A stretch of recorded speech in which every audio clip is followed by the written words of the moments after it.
지금은 민주주의 수호재단의 연구원인 후세인 압돌 후세인 씨와 함께하고 있습니다. 후세인 씨, 지금 레바논 전선, 즉 헤즈볼라에 대해 이야기 중인데 레바논 국가는 어떤가요? 헤즈볼라가 계속 이스라엘을 공격한다면 레바논 정부는 지금 무엇을 해야 할까요? 레바논 국가는 이 상황을 어떻게 대처할 수 있을까요? 글쎄요, 보시다시피 레바논 정부는 의지는 있지만 수단이 없습니다. 지난주 레바논 정부는 이스라엘과 역사적인 공동문서에 서명했습니다. 그 문서는 두 나라와 미국이 전쟁을 멈추고 헤즈볼라를 무장 해제시키며 이스라엘이 철수하고 레바논이 자국 영토의 주권을 갖고 통제하게 되는 방안을 제시했습니다.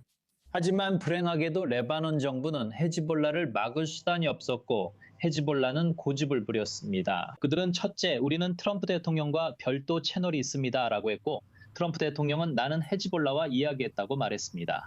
그리고 둘째로 헤즈볼라는 우리에겐 힘이 있으니 우리를 막을 수 있으면 막아봐라라고 말하고 있습니다. 이런 상황이어도 우리는 레바논 정부와 함께 해야 한다고 생각합니다.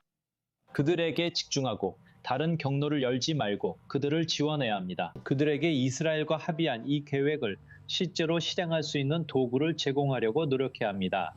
국회의장 나비 베리 씨 역할은 무엇인가요? 그가 일종의 우회 채널이 된 것은 아니지만 워싱턴이 헤즈볼라의 의지를 실제로 실행하는 문제에 있어서 그와도 협상하고 있다는 보도가 있습니다. 그렇다면 그게 레바논 정부, 특히 조셉 아운 씨를 건너뛰는 셈이 되는 건가요?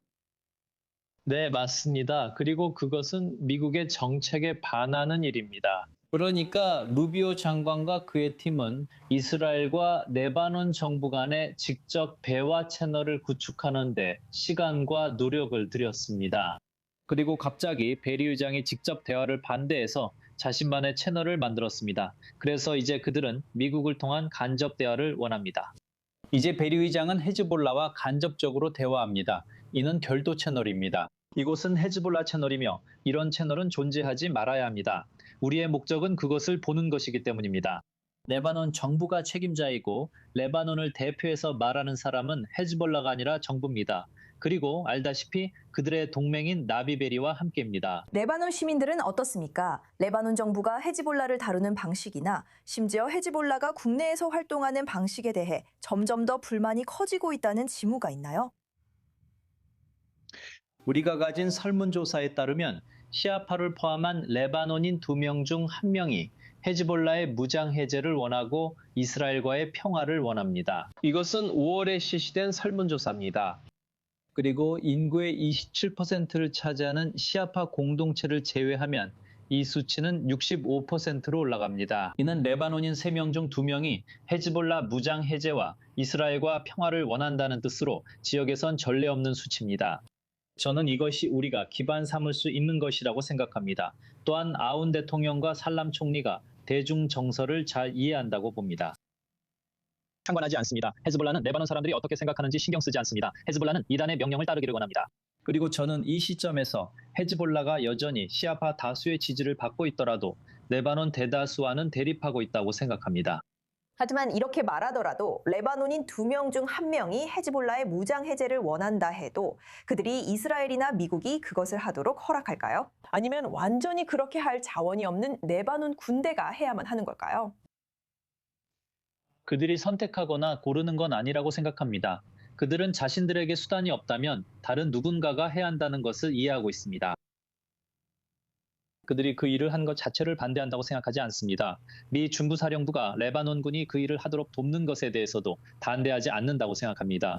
이 시점에서는 그들은 어떤 제안이든 기꺼이 받아들일 거라고 생각합니다.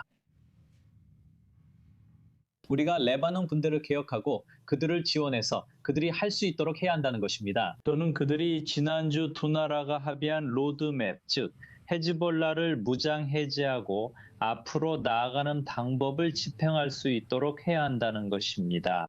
이것이 진정한 진전이 될 수 있을까요? 지난주 미국의 중재로 이스라엘과 레바논이 합의한 시범구역들, 즉 레바논 군대가 이미 리파니강 남쪽으로 진입하고 있다는 신호가 보이는 이 시범구역들이요. 하지만 이미 헤즈볼라가 제거된 지역에서만 그렇습니다. 그렇다면 이 시범 구역들이 성공하려면 이스라엘이 먼저 헤즈볼라를 제거해야 한다는 의미인가요? 저는 이것이 유일한 해결책이라고 생각합니다. 공식적인 워싱턴 채널, 즉 정부 대 정부의 계획, 우리가 가진 그 계획이 유일한 길이라고 생각합니다. 참고로 시범구역들은 아직 경계가 정해지지 않았습니다. 왜냐하면 레바논군이 지도와 함께 준비해서 워싱턴에 오지 않았기 때문입니다. 하지만 앞으로는 레바논 측이 레바논 군이 언젠가는 협조하기 시작할 것이라고 기대합니다.